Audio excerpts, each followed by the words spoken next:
Hi viewers, Vizag vision channel ని subscribe చేసుకోండి. మా ఛానల్ అందిస్తున్న జాతీయ అంతర్జాతీయ స్థాయి వార్తా విశేషాలు నోటిఫికేషన్స్ కోసం ఇక్కడ కనిపిస్తున్న బెల్ ఐకాన్ ని క్లిక్ చేయండి.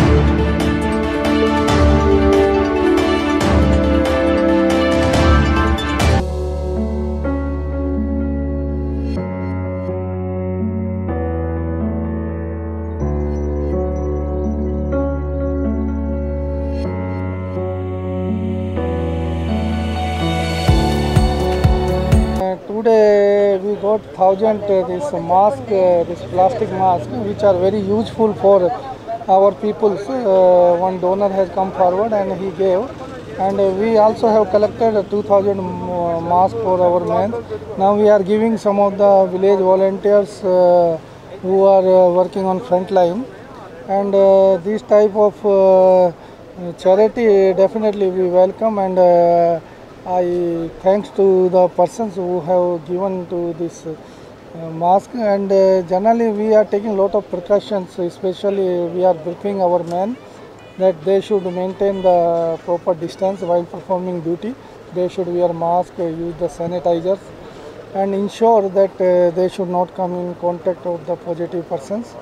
And by God's grace, till now not a single case has come out, and we are ensuring that in the city only till now 19 cases, positive cases were reported. In that 18 have been recorded, only one positive case is in hospital. And we also since beginning ensured that the persons who have comorbidity or above 55-year persons, since beginning we have not deployed them. We put them on other duty where they will not come direct contact of the people. They will be in our control rooms or other duties lo మేము use చేస్తున్నాము. Corona మహమ్మారి ప్రపంచవ్యాప్తంగా విజృంభిస్తున్న ఈ తరుణంలో విశాఖపట్నంలో సుమారు 23 active cases ఉండడం, డే 1 నుంచి ఏదైతే లాక్డౌన్ అనౌన్స్ చేశారో అప్పటి నుంచి కూడా మా సంస్థ స్వాతి ప్రమోటర్స్ తరపు నుంచి ఎవరైతే ఫ్రంట్ లైన్లో ఉన్నారో పోలీస్ సిబ్బంది ఉండొచ్చు, రెవెన్యూ సిబ్బంది ఉండొచ్చు, మున్సిపల్ సిబ్బంది ఉండొచ్చు, వాళ్ళందరికీ డైలీ డిన్నర్ సప్లై చేయడం జరిగింది. గతంలో మాస్కులు సప్లై చేయడం జరిగింది, అదేవిధంగా శానిటైజర్ సప్లై చేయడం జరిగింది. మరి ఇప్పుడు ఏంటంటే మాస్క్ ధరించినప్పుడు ఏంటంటే ఒక ముక్కు నోరు మాత్రమే మనం ప్రొటెక్ట్ చేయడానికి అవుతుంది. మరి కంటి నుంచి కూడా ఈ కరోనా వ్యాధి వ్యాపించే అవకాశం ఉంది కాబట్టి, వైరస్ వ్యాపించే అవకాశం ఉంది కాబట్టి ఈరోజు ప్రత్యేకించి బెంగళూరు నుంచి ఫేస్ షీల్డ్స్ తెప్పించడం జరిగింది.